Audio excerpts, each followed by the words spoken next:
In Nigeria, an African man based in the UK has received the shock of his life. The story that I'm about to share with you today is a story that we all can learn from this story. It's a story where someone has been kind, and their kindness and generosity has almost cost them everything that they have worked for. This story is heart touching and it is shocking. Please make sure you watch this story, because what happened to this brother, it can happen to any one of us. Believe me. This gentleman in question, the story involved a gentleman who came to the UK on a carer's visa with his wife and 2 years old child. My name is Francis. For those seeing my face on the first time, on this channel, we share content about migration, and we also talk about the lived experiences of immigrants in the diaspora. So this man in question, he's in his early 30s. He came to the UK with his wife on a carer's visa that he was struggling to get a job. He was living in London. Things were very, very tough for this guy. The agency that he was working for, the agency were not giving him shift. Some week they will give him 2 days, and the next week there's no shift at all. And the agency's license, to add to the situation, the agency's license was suspended. This brother was finding life very, very hard. And he had sold a lot of his things before he came, borrowed money before he came. When things became tough, all the people the guy knew in London that he was hoping that they will help him, they couldn't help him. This guy and his wife, they were even struggling to pay house rent. That is how bad things were. The wife, because of they have a young baby, the wife herself, she was struggling, according to the guy, to get a job. The guy himself, he didn't have a job. This story, it will resonate with a lot of immigrants. This guy, he said, it got to the point where he was almost thinking about, what do I do? Because there is no job and life is very tough. One fateful day, this gentleman, he was on a train. He said when he was in a train, he noticed that someone was opposite him, and this person kept looking at him. And he was wondering, why is this man looking at me? Is there something I'm doing? Do I look tattered? Is that why? He said he had all thought on his mind. This guy had all thought on his mind when this guy was looking at him. When the train stopped, he came down, and this man that was looking at this boy in the train came out as well. He came out. He said he was looking at this man, but the man didn't say anything to him. So he came out of the train station, out of the train. The man kept following him. And he was wondering, why is this man following me? After some time, the man now called him. He stopped. The man now said, you look very, very familiar. That I stopped at this train station because of you. You look very familiar. You remind me of somebody. He said, he now asked him, where are you from? He now told him that they are from the same place. Him and the man now exchanged number. The man now said, I am from the same area. We grew up in the same area, but I am going to Aberdeen. I only wanted to talk to you. That is why I stopped. The man now continued his training. He said this boy called this man several times. The man did not pick. Not knowing that this man that collected his number is his elder brother, who is now deceased, who died many years ago, is his elder brother's best friend. He did not know at that time that this man is his elder brother's best friend. It's the man that is telling us the story. So the man went to Aberdeen. He works in the oil rig. He was on his way to Aberdeen on the day he met this guy. This guy kept calling this man. The man said because he works in the station, because he works in the oil ring, he didn't really have time because they do like 12-hour shift. By the time he comes back, he's tired. But he said he had seen a few missed calls from this guy. He didn't even know that it was that guy that was calling him then. It's also one day when he got up, this guy now came back after 2 weeks on the oil ring. He came back. He said he now started going through his phone. He saw this number had called him several times. He said, oh, this number that has called me several times. Let me check. Let me call the number. He called the number. The guy said hello. He now found out that it's this young boy. So they now started talking. I said, okay, where are you now? He said, this is where I was. And I said, okay, because I live in London, you live in London, let us meet at so place. They met. So they started talking. He now told him about his brother that was his friend. The guy said he started crying because this young boy's brother and this guy, the day the young boy's brother died, they were together at university back home in their home country. This brother entered the bus and this guy did not travel with him, and the brother now had an accident a few hours later. So this guy felt guilty that his best friend, back in the days friend, is suffering. And he has helped his own younger brothers. He was not saying, oh, I wish my friend was alive.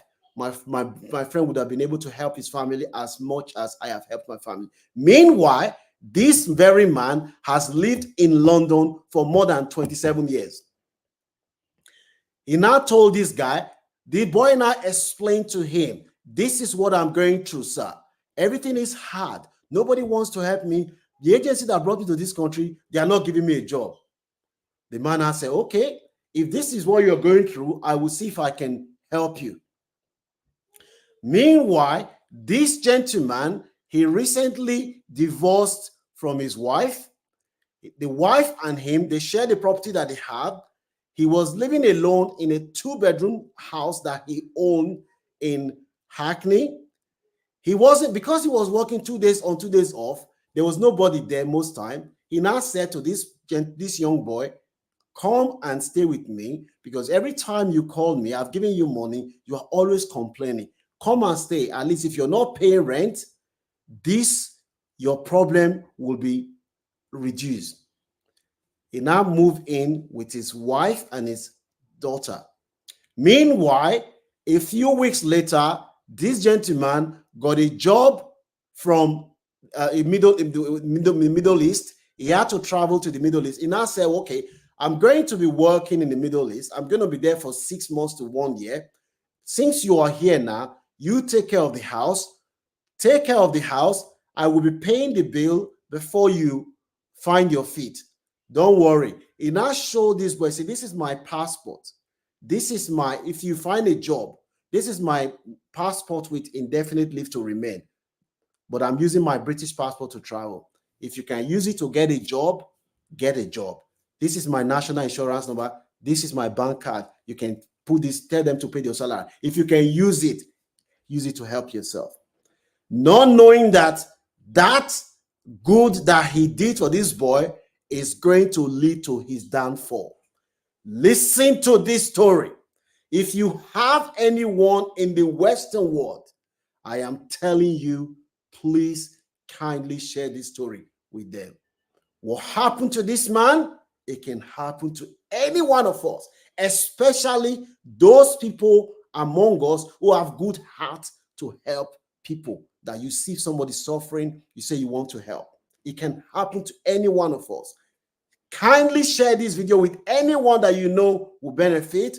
And don't forget to give this video a like if you're seeing value for what you're doing. And don't forget to subscribe to this channel. The young boy now had this man's passport, his national insurance card, and his bank card. The man left. The man left, went to the Middle East. He used his WhatsApp number. It used his UK WhatsApp number. That was what he was using to communicate, but he removed his SIM card from his phone.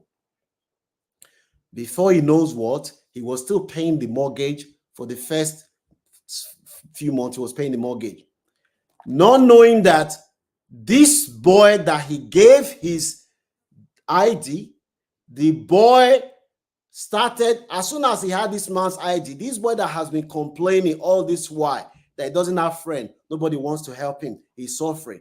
That was when he started having friends. All his friends, from nowhere, he started calling people. Oh, I have this man's ID, now I have this man's ID. Instead of using the man's ID to start looking for a job, he didn't look for a job. He's looking for how he's going to use this man's ID to commit fraud. Listen to this story. It can happen to any one of us. Before you know what, this boy, he started using this man's ID to commit fraud. The first thing he did, the man's account that he gave him, he said, this is, well, Evelyn, this guy's elder brother and this young boy. They grew up together.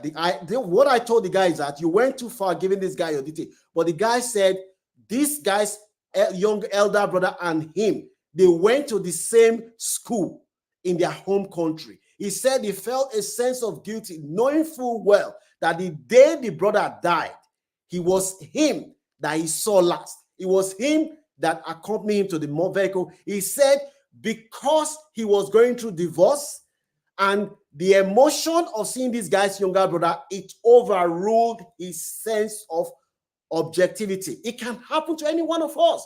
When you are emotionally inclined, you see somebody, this person, it's very easy for you to throw out all your suspicion and objectivity.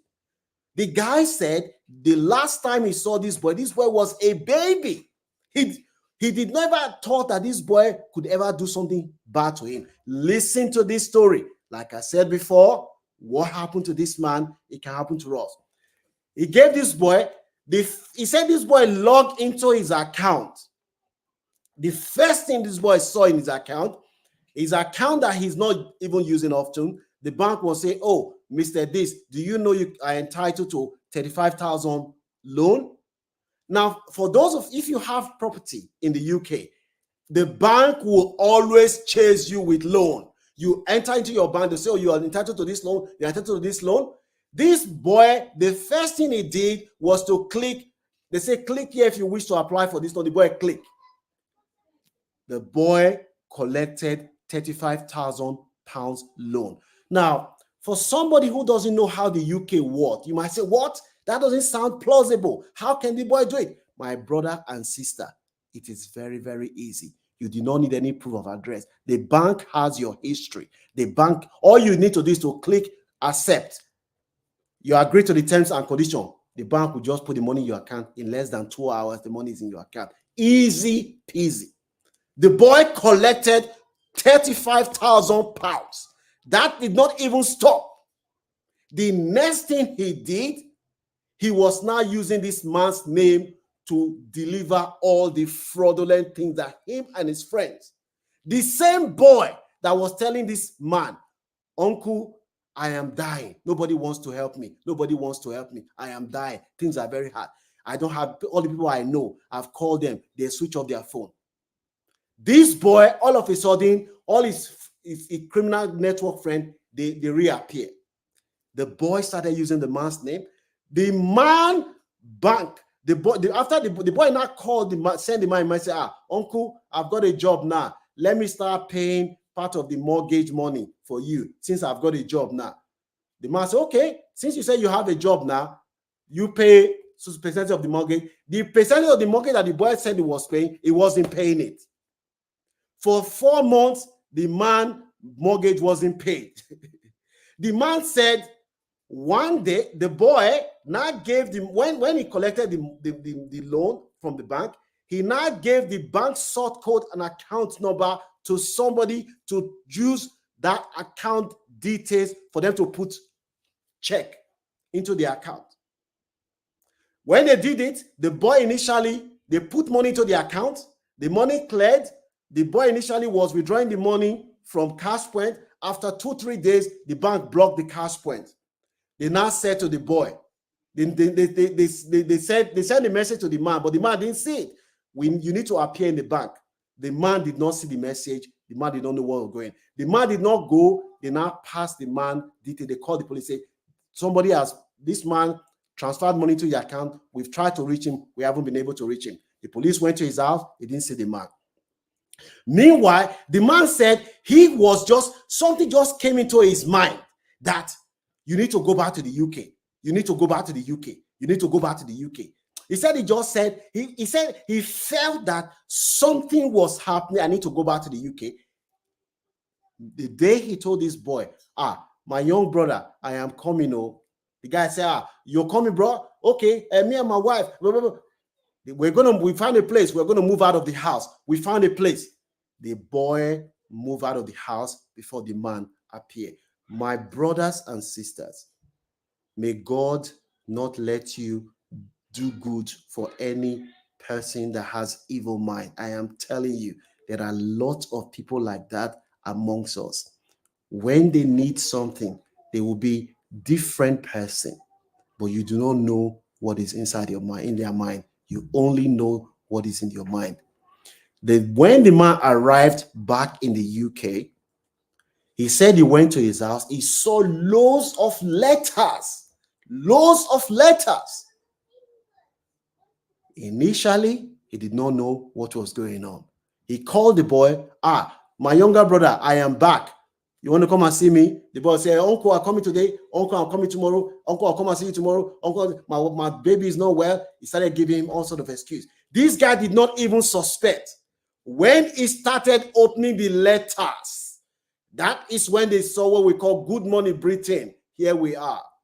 He started seeing the things that he could not believe. He could not believe that this young boy that he said, my best friend, his best friend who has passed away, his younger brother that he saw as his younger brother. He said the day the boy told him, if this is who I am, he cried and he held the boy and said, oh, I wish your brother was around. I am sorry that I couldn't help you save your brother. He cried. He said he could not believe that the same person he held like this and held him like his own brother is the one that's going to ruin him. He started seeing all the letters that the boy has been dropping. A few days later, somebody knocked on the door. They want to deliver a parcel. They call a name. He said, no, this is not me. I didn't order this parcel. Not knowing that the people that had come to deliver, they were police. He said, no. They asked him, does anybody live here? He said, yes. I explained to them, I work abroad. I just come back and I'm going through my letters, and what I'm seeing, I am shocked. Where is the young boy? Where is the person now? I don't know where the person that I'm calling him is no longer picking his phone. He sent the boy a text. Listen, the police are looking for you. This is what is going on. I need to talk to you now. I need to see you now. After the boy refused to pick his phone, he said after that text message, that was a mistake he made. The boy, that line stopped working completely. The man went to the bank, took his passport. He showed them, I've just arrived in the country. I haven't been away. Because of the evidence that the bank can see that he wasn't around, but they still needed more proof.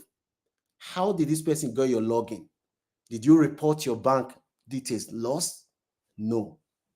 Why did you not report your bank details lost? The man couldn't tell them he was the one that gave them. Because if you deliberately give somebody your bank details and the person commits fraud, it is you that commit fraud. Because you are culpable. The man was in shock. He managed to resolve the mortgage. The guy told me, said, look, Francis, if I had lost this mortgage, he said he would have committed suicide. The house that is almost paid off in Hackney, worth close to £700,000, he would have lost that house. Meanwhile, when they started looking for the boy, he told the police that, look, this boy is on the run. He's on the run. How can we find him? Police said, well, they will do the investigation, but it's going to take time. This guy only found out recently that this boy and his wife and his daughter, they have crossed over to the Republic of Ireland to seek asylum. He contacted the Irish government, the Irish police. Irish police told him, we don't have that name on our register. We suspect now that this boy has used a different name in Ireland. What are the lessons that we can learn here? Emotion. You see somebody because you want to help, because his brother was your best friend and his brother died many years ago. It can happen to anybody. The guy told me, said he felt a sense of guilt that this his best friend, younger brother, is now suffering in London. Would he leave his best friend, younger brother, and just let him suffer? No. I told him, I said, you went too far. He said, but it's not my fault. I gave this boy, I said, look at the passport. If you want to work, I know full well that if he wants to use the document, he will need a bank account on my name. This is where this man, the problem, so this man's credit that he has built for more than 20 something years, this boy has destroyed everything.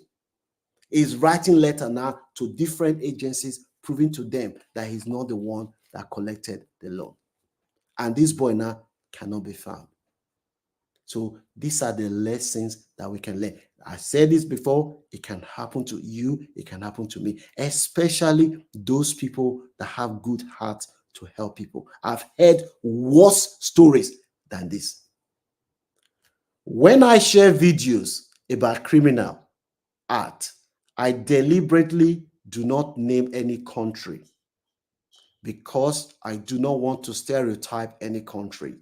Some of you will leave message on my, why don't name the country? Africa is big. Listen, I have traveled to more than 15 countries in Africa, from Uganda, Kenya, Rwanda, Nigeria, Ghana, Togo, Lomé, Benin Republic. I've traveled to a lot of countries. There are criminals in every country. There are good. There is no country you find good that you don't find bad. We share stories like this so that you can learn. Because when you hear something like this, if something like this is leading you, you say, no, I've heard something like this. You pull yourself back. This is the lessons we want to share to learn, not to stereotype any country. So I hope that somebody will learn a lesson from this. Please kindly share this video with anyone that you know would benefit. This man is blaming himself. He called this boy's family, your mom, in their home country. The mom is saying, oh, I don't know, my son hasn't told me, but he is not hearing stories that when the guy was doing all these things, that he was sending things back to their home country. Do you blame the man? Do you blame the boy? Leave your comment in the comment section. I want to know what your views are. I'm sure you've done good for somebody that used it against you. I am not telling you not to do good, because I believe that when you do good, you get a reward from God. But just be careful. That's all I can say. I've heard lots of stories, even worse stories than this in the UK. Share this video with anyone that you know will benefit. If you've seen value in what we're trying to do, kindly subscribe to this channel. Give this video a like so that more people can see it, so that we can educate ourselves. Thank you so much for joining us today. May God bless you. I love you guys. I will see you guys tomorrow, 3 p.m. UK time.